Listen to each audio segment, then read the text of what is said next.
So welcome dear students.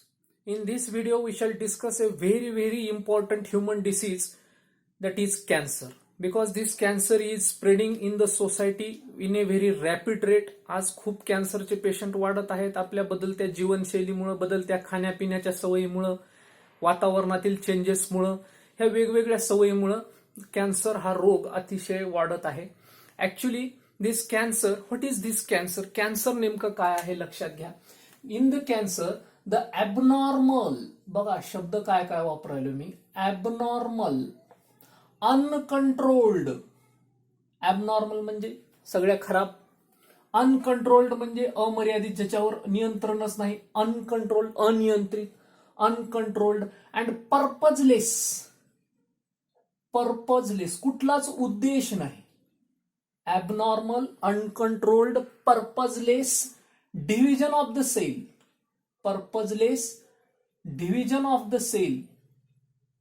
Division of the cell in the body is called cancer. काय आहे कॅन्सरची short मध्ये व्याख्या? Abnormal, uncontrolled and purposeless.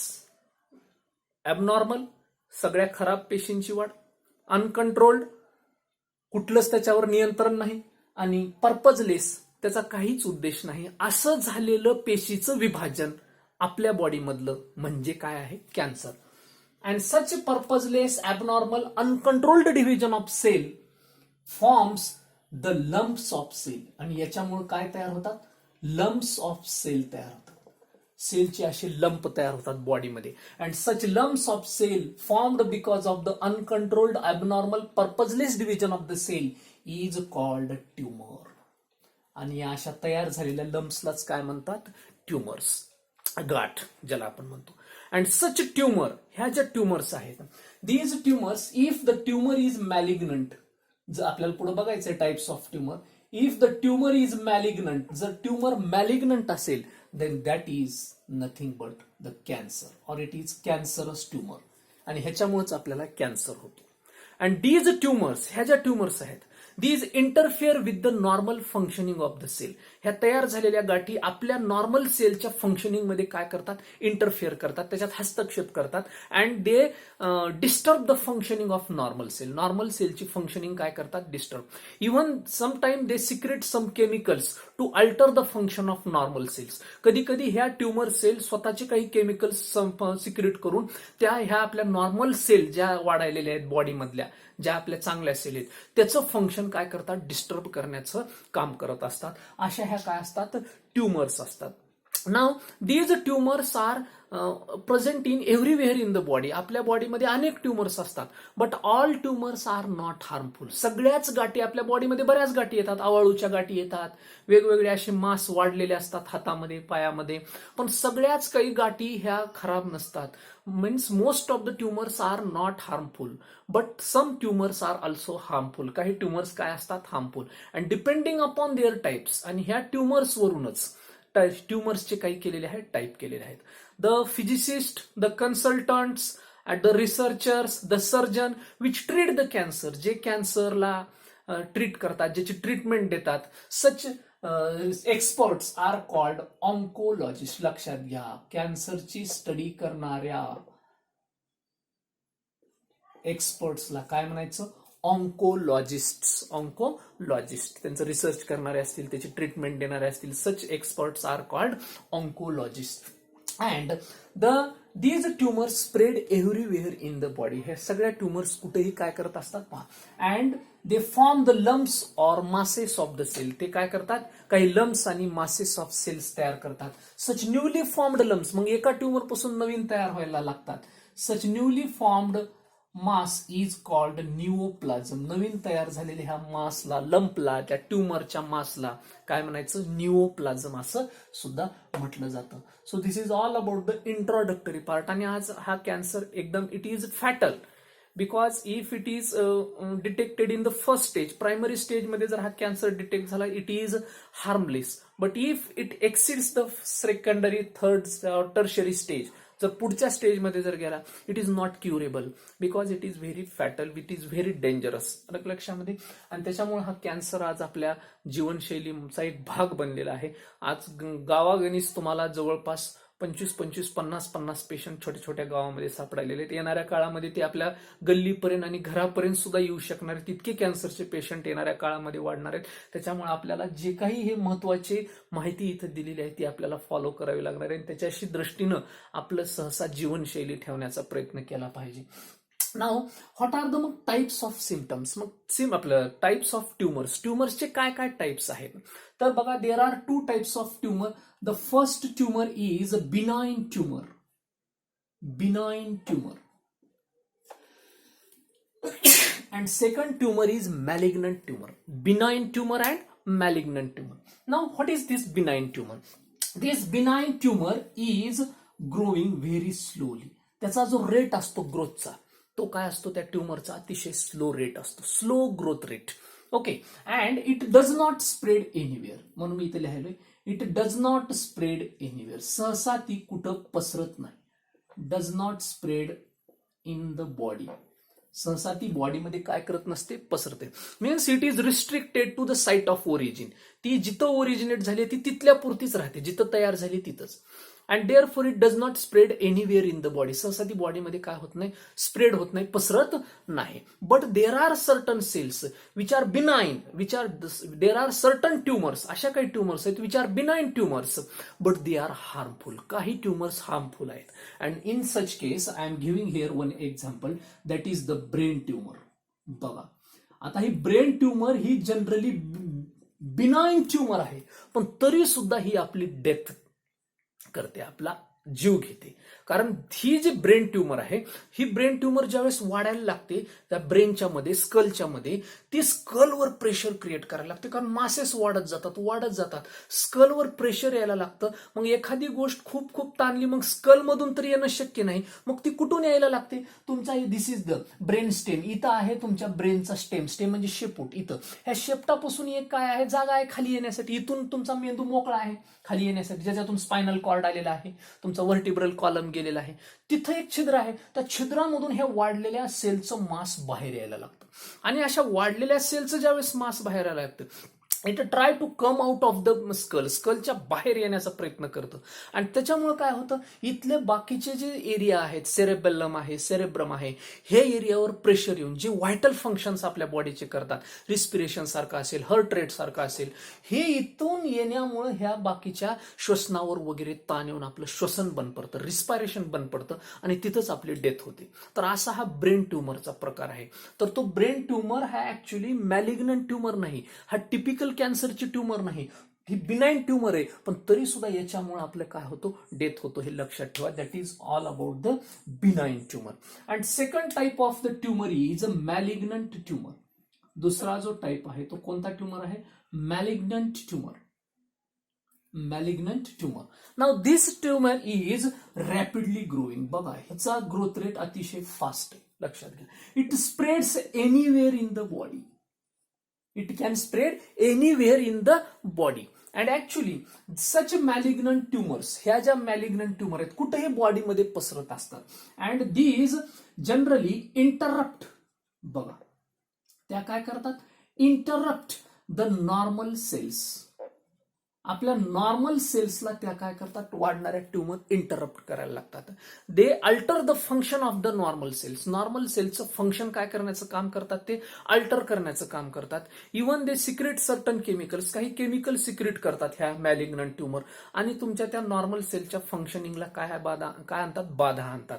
And therefore, आणि पुढचा महत्वाचा पॉइंट काय आहे, these malignant tumour compete with our normal cells. आपल्या नॉर्मल वाढणाऱ्या सेल बरोबर ह्या स्पर्धा करायला लागतात फॉर न्यूट्रिएंट्स. मग ह्या सेलला जे न्यूट्रिएंट लागणार आहेत, ह्या सेलला लागणारे न्यूट्रिएंट ह्याच्याकडे जाण्याच्या अगोदर आपणच घेणं.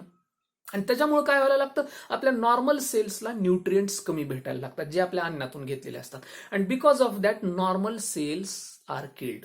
नॉर्मल सेल्स मरायला लागतात आणि त्याच्या जागेवर ह्या ॲबनॉर्मल, अनकंट्रोल्ड आणि पर्पजलेस वाढ पद्धतीने सेल डिव्हिजन झालेल्या ह्या ट्युमर्सची वाढ व्हायला लागते आणि हळूहळू चांगल्या पेशी तुमच्या शरीरातल्या कमी होऊन ह्या खराब पेशींची जागा तिथं घेतली जाते. आणि अशा ह्या कोणत्या आहेत? Malignant tumour. म्हणून हे मॅलिग्नंट ट्युमर काय करतात?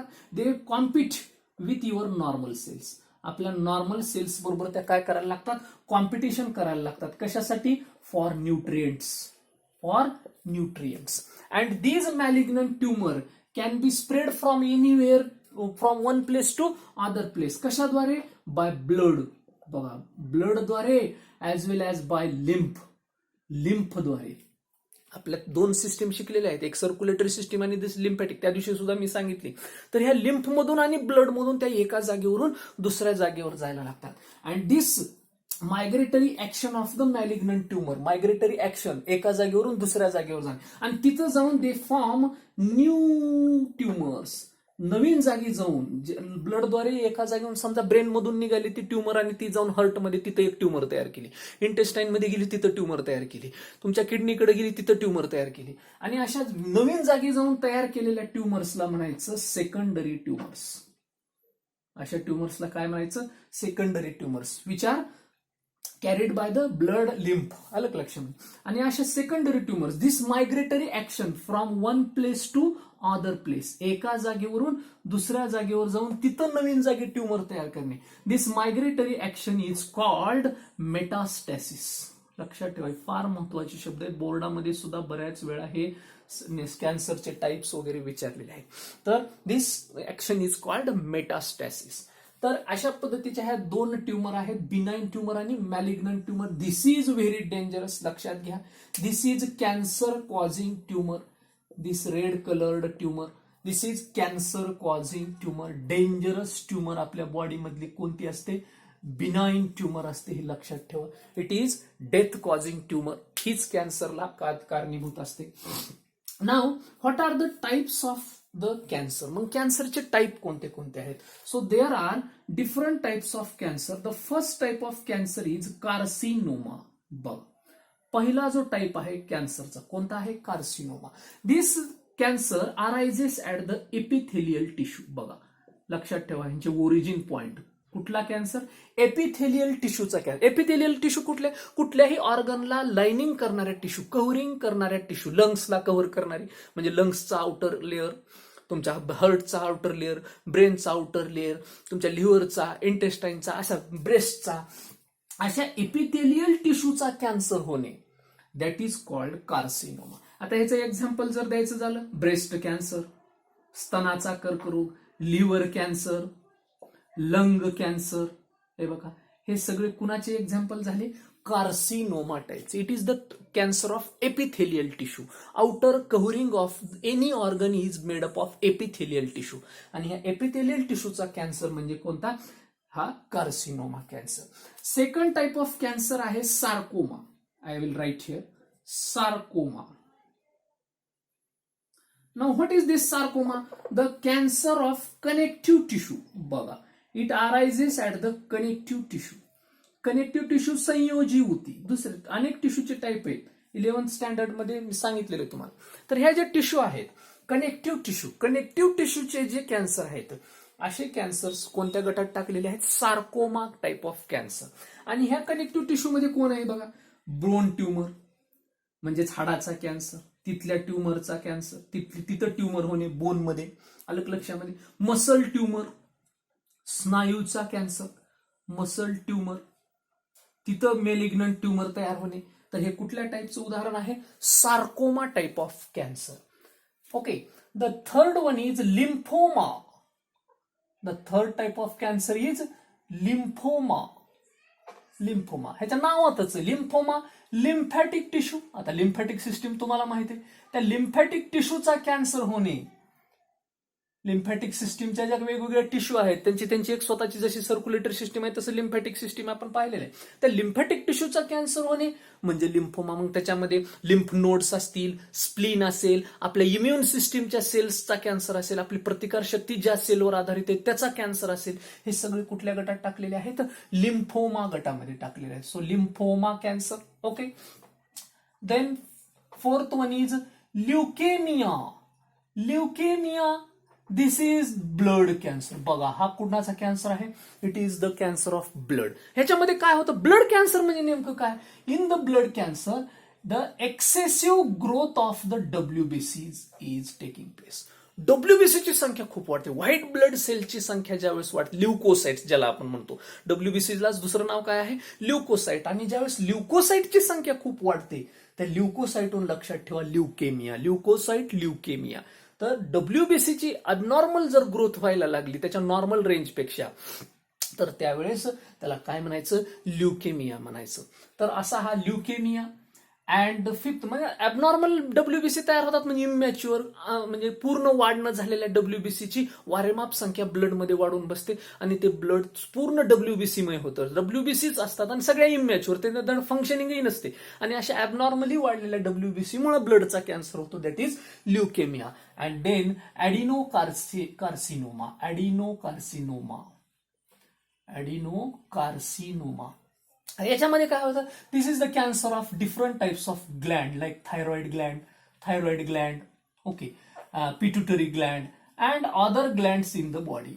बघा, पीयूषिका ग्रंथी, कंठस्थ ग्रंथी याच्यात कॅन्सर होणे हा जनरली कुठला? Adenocarcinoma. So all these are the types of cancer: carcinoma, sarcoma, lymphoma, leukaemia and adenocarcinoma. Next आहे कॉजेस ऑफ कॅन्सर. आता कॅन्सरचे कॉजेस काय काय आहेत? कॅन्सर कशा कशामुळे होतो? So the first cause of cancer is over exposure to the chemicals. केमिकल्समुळे सुद्धा कॅन्सर होतो. Okay, different types of chemical. If I take example nicotine. बघा, ह्या निकोटीनचा ओव्हरडोस आपल्याला होणे. डिफरंट टाइप्स ऑफ सेक्स हार्मोन्सचा आपल्याला ओव्हरडोस होणे. डिफरंट तुमचे निकोटीन आपण वेगवेगळ्या पद्धतीनं शरीरामध्ये जातो. डिफरंट टाइप्स ऑफ ड्रग्स, हे बघा, हे ड्रग्स सुद्धा आपल्या बॉडीमध्ये जातात वेगवेगळे. Even the products of the combustion of कोळसा वगैरे जाळणं किंवा धुरामधले वेगवेगळे products in the combustion of Coal.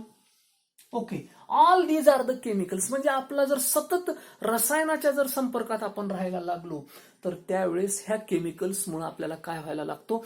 Cancer व्हायला लागतो. तर असे हे nicotine, sex hormones, drugs, sex hormones आणि तुमचे स्टेरॉइड्स, हे बघा, हे सेक्स हार्मोन्स आणि स्टिरॉइड्स जर आपण ओव्हरडोस मध्ये जर घेत गेलो, सततच आपल्याला सवय लागली हे असे हार्मोनल गोळ्या घ्यायची, इंजेक्शन घ्यायची, स्टिरॉइड घ्यायची, बरेच खेळाडू किंवा बरेच लोक स्वतःला एकदम हेल्दी दाखवण्यासाठी स्टिरॉइड्स घेतात, कुणाला नशा करावी लागते. तर अशा ह्या नशेल्या केमिकल्सचा वापर करून जर आपण सतत बॉडीवर त्याचा एक्सपोजर द्यायला लागलो तर अशा ह्या रसायनामुळे सुद्धा काय व्हायला लागतो? या कॅन्सर व्हायला लागतो. So the first cause is केमिकल्समुळे सुद्धा काय व्हायला लागतो? कॅन्सर व्हायला. The second one is radiations.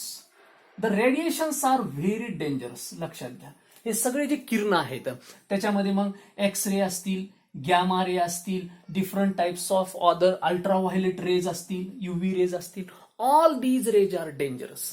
And those people which work in the sunny areas, sunny म्हणजे जिथं सतत ऊन आहे, अशा उन्हामध्ये सतत काम करणारी तर सतत अल्ट्राव्हायोलेट रेडिएशन. आजकाल तर उन्हाची तीव्रता दिवसेंदिवस वाढायली आणि असे एक्स रेज, गॅमा रेज आज वेगवेगळ्या तुमच्या अणु चाचण्या वगैरे व्हायला, ॲटॉमिक एक्सप्लोजन्स वगैरे व्हायला लागले. त्याच्यामुळे हे सगळे केमिकल्स आज हवेमध्ये पसरलेले आहेत, ॲटमॉस्फिअरमध्ये आहेत आणि त्याला जर आपण सतत एक्सपोज व्हायला लागलो अशा रेडिएशन्सला तर याच्यामुळे सुद्धा काय व्हायला लागतो? कॅन्सर व्हायला लागतो. तर केमिकल्स आहेत, तुमचे रेडिएशन्स आहेत.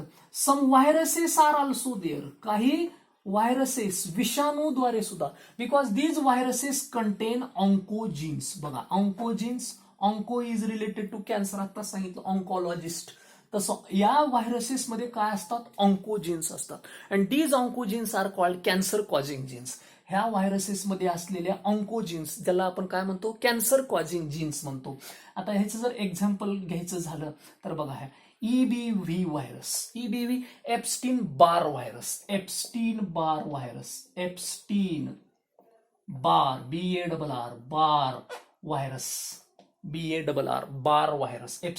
Virus, human papilloma virus. हे बघा, हे व्हायरसेस जे आपल्याला कॅन्सर कॉज करणारे काही विषाणू आहेत. EBV, human papilloma virus, human papilloma virus. So these are the viruses which can cause cancer. हे सुद्धा काही आपल्याला काय करू शकतात, कॅन्सर कॉज करू शकतात. म्हणजे व्हायरसेस सुद्धा आपल्याला कॅन्सर कॉज करू शकतात, हे एक आपल्याला इथं लक्षात घ्यायचंय. दुसरं आहेत ऑन्कोजीन्स. आता हे आणखी नवीन काय आहेत, व्हायरसेसमध्ये ऑन्कोजीन्स आहेत, आणखीन ऑन्कोजीन्स कुठं आहेत. The oncogenes are also present in our normal body cells. आपल्या नॉर्मल बॉडी सेल्समध्ये सुद्धा ऑन्कोजीन्स असतात. अँड इन सर्टन कंडिशन, काही सर्टन कंडिशनमध्ये हे नॉर्मल सेल्स मधले ऑन्कोजीन्स दे गेट ऍक्टिव्हेटेड. ते काय व्हायला लागतात, इन सर्टन काही विशिष्ट कंडिशनमध्ये आपल्या नॉर्मल सेल्स मधले ऑन्कोजीन्स काय व्हायला लागतात, ऍक्टिव्ह बनायला लागतात. And these convert normal cells into cancerous cells. आणि हेच ऑन्कोजीन्स नंतर त्या नॉर्मल सेल्सचं रूपांतर कशात करायला लागतात, कॅन्सरस सेलमध्ये करायला लागतात. म्हणजे बघा, हे ऑन्कोजीन्स सुद्धा आपल्या बॉडीमध्ये आहेत आणि ते नॉर्मल सेल्सचं रूपांतर कशामध्ये करायला लागतात, कॅन्सरस सेल्समध्ये करायला लागतात. तर असे केमिकल्स, तुमचे रेडिएशन्स, तुमचे व्हायरसेस, तुमचे ऑन्कोजीन्स आणि सगळ्यात पाचवा महत्वाचा आहे ऍडिक्शन. ऍडिक्शन म्हणजे वेगवेगळ्या गोष्टींचं व्यसन. ह्याच्यामुळे सुद्धा आपल्याला काय व्हायला लागतो, कॅन्सर. म्हणून कॉजेस ऑफ कॅन्सर मध्ये नेक्स्ट कोणता आहे, ऍडिक्शन. ऍडिक्शन म्हणजे कुठल्याही पदार्थ, कुठल्याही सवयी, घाण सवयी, वाईट सवयींचा आपल्याला. आता त्याच्यामध्ये टोबॅको चिविंग आहे, तंबाखू खाणे आहे. हे बघा, स्मोकिंग आहे, स्मोकिंग तुम्हाला लंग्सचा कॅन्सर करतं. टोबॅको तुम्हाला हे तुमच्या तोंडाचा माउथ कॅन्सर करायला लागतं. ऍज वेल ॲज अल्कोहोल्स, दारू, ही अल्कोहोल तुमच्या इसोफॅगसचा कॅन्सर, स्टमकचा कॅन्सर, large intestine, small intestine, liver, या सगळ्या ऑर्गनचा कॅन्सर कुणामुळे होतो, अल्कोहोलमुळे होतो. तर हे सगळे आहेत, हे डिफरंट टाइप्स ऑफ ड्रग्स. काही जणांना ड्रग्सची सुद्धा ऍडिक्शन असते, वेगवेगळे ड्रग्स घेतो, heroin, cocaine, these are also cancerous. तर अशा ह्या वेगवेगळ्या ऍडिक्शनमुळं, वाईट सवयीमुळे सुद्धा आपल्याला काय होतो, कॅन्सर होतो. So all these are the causes of cancer. Chemicals, radiations, generally ultraviolet radiations तर आज खूप आहेत. व्हायरसेस, त्यांच्यामध्ये ऑन्कोजीन्स असतात. ऑन्कोजीन्स नॉर्मल सेल्समध्येही असतात आणि ते काही सर्टन कंडिशनमध्ये आपल्या वाईट सवयीमुळं, आज कुठलेही पदार्थ बघा आपण बाहेरचे, त्याच्यामध्ये वारेमाप आपण कलर टाकायला लागलेलो आहोत. केवळ आपल्या डोळ्याला चांगलं दिसण्यासाठी आपण कलरचा वापर करतो. वेगवेगळे इन्सेक्टिसाइड, पेस्टिसाइड्स आज आपण पिकावरती फवारायलो, ते सुद्धा एक प्रकारचे हार्ड, एकदम हेवी आणि हार्मफुल केमिकल्स आहेत, ते आपण खायला लागलेलो आहोत. कुठल्याही पदार्थात colour, pizza, burger, panipuri, bhelpuri, कशातही केवळ आपल्या डोळ्यांना चांगलं दिसावं याचा अर्थ. चव तर कुठलीच कलरला नसते, पण असे कलर्स आपण वेगवेगळे खायला लागलेलो आहोत. फ्रीज मधला पदार्थ असतील, they are also cancer causing. तर फ्रीज मधले हे पदार्थ टाळले. तसे कारण तर भरपूर आहेत. शिळे पदार्थ असतील, फ्रीज मधले पदार्थ असतील, हे आपण खाणं बंद केलं पाहिजे. आजकाल जुन्या काळामध्ये फ्रीज नव्हतं, ताजी भाजी खायची, ताजी, त्याच्यावर कुठले फवारलेलं नसायचं, त्याच्यामुळे आपल्याला एकदम सकस आहार. आपल्या आज फक्त भाज्यांच्या नावाखाली आपण विष खायला लागलेलो आहोत, केमिकल खायला लागलेलो आहोत, विषारी केमिकल्स खायला लागलेलो आहोत. आणि त्याच्यामुळे ते सुद्धा कॅन्सरसाठी काय आहेत, हे कारणीभूत आहेत. ऑल्सो लॅक ऑफ एक्झरसाइज, सतत बैठे जीवनशैली, वेगवेगळे डिफरंट केमिकल्सचा एक्सपोजर, या सगळ्यांमुळे आपल्याला काय झालेलं आहे, आज हा नसलेला रोग कॅन्सर हा आज खूप वाढत चाललेला आहे. So all these are the causes of cancer. हे सगळे कॅन्सरचे काय आहे, तर कॉजेस आहे.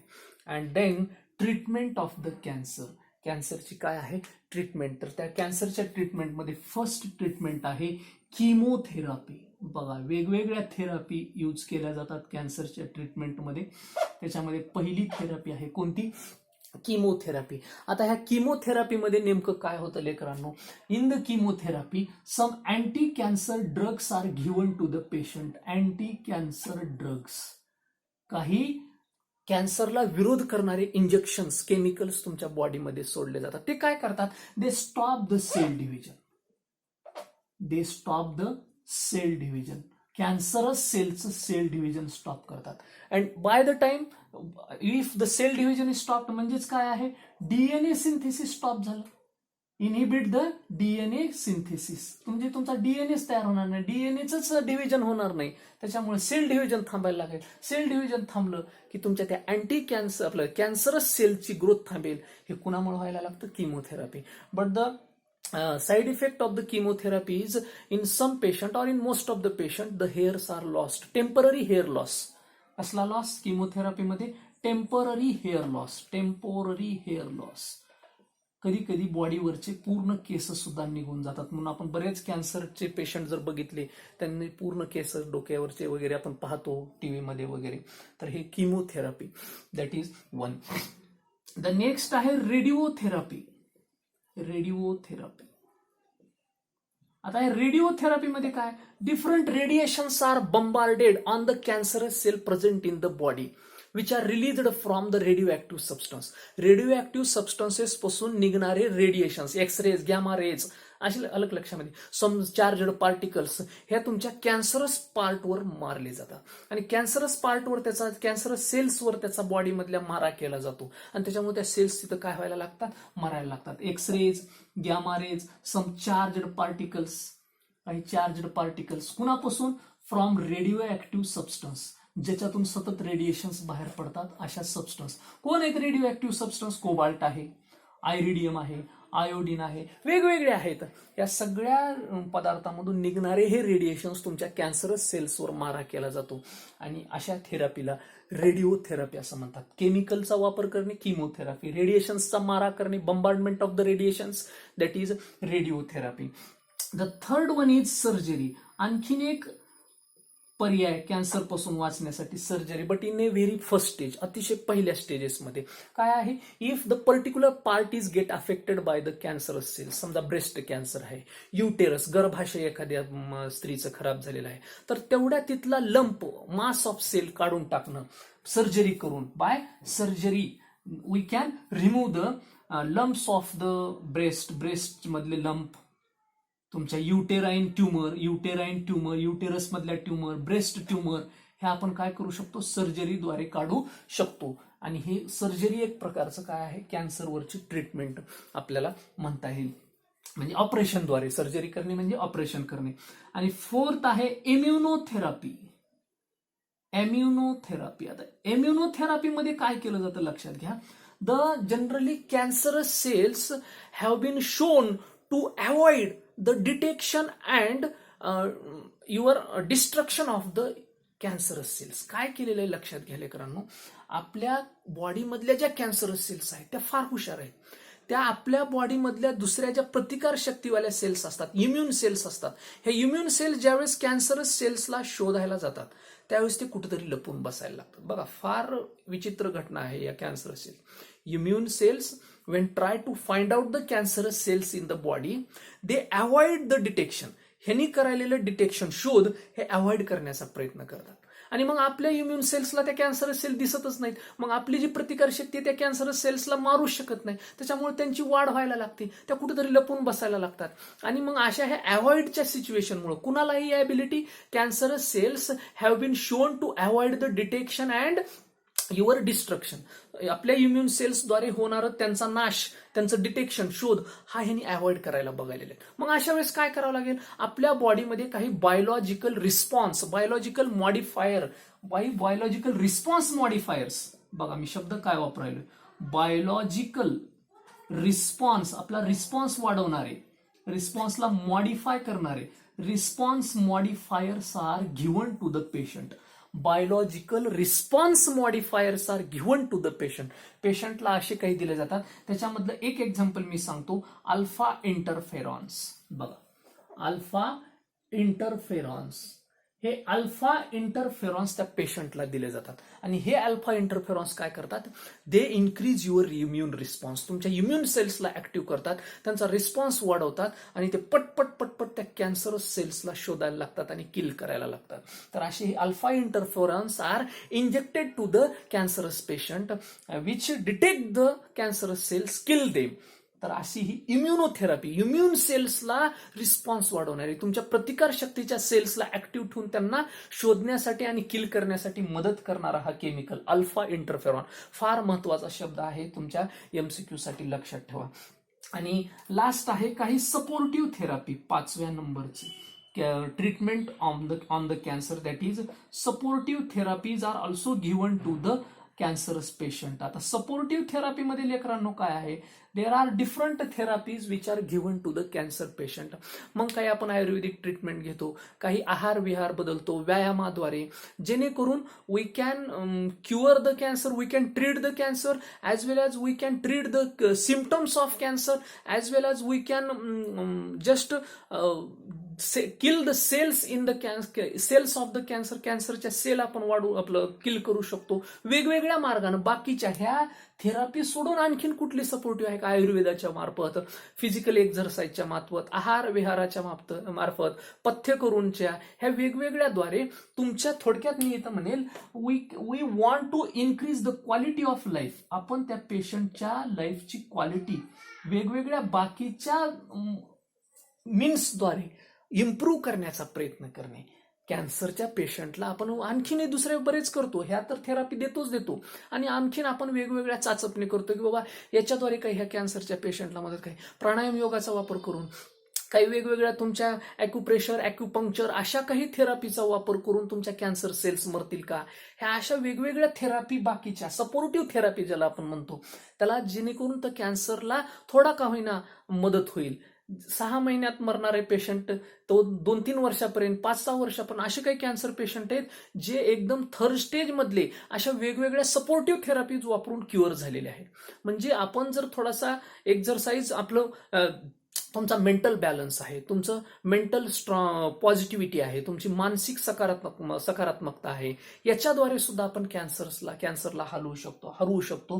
तर अशा म्हणजे थोडक्यात त्या पेशंटची लाईफची क्वालिटी वाढवणे, त्याला वेगवेगळ्या बाकीच्या गोष्टींना मानसिक आधार देऊन अशा सपोर्टिव्ह थेरपीद्वारे सुद्धा आपण कॅन्सरला बऱ्याच काळापर्यंत रोखून धरू शकतो. Even we can cure that cancer.